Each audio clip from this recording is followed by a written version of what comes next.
अस्सलामुअलैकुम। Instinct pizza small size में घर पर बनाया मैंने और भब्बी ने बहुत ही जूसी और मजे का बना। कल रात को मैंने क्राउन पिज़्ज़ा बनाया था, उसकी चीजें पड़ी हुई थी तो हमने पिज़्ज़ा बना लिया। ये है पिज़्ज़ा डो। इसकी रेसिपी में मैं आपको दूंगी इंशाल्लाह। 1 से 1.5 मिनट ढक कर पकाने से ये रोटी तैयार हो जाती है। ये हमारी पड़ी हुई थी। पिज़्ज़ा सॉस अच्छी तरह लगा के ऊपर पिज़्ज़ा टॉपिंग सॉस लगा दी। ये भी लेफ्ट ओवर है।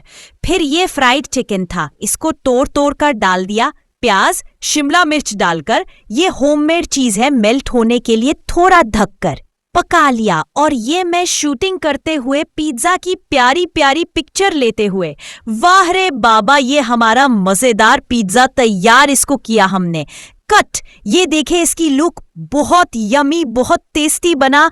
वीडियो अच्छी लगी है तो लाइक शेयर सब्सक्राइब करो। कंजूसी नहीं किया करो यार, अपनी बहन को सपोर्ट करो। चलती हूँ, रब रखा।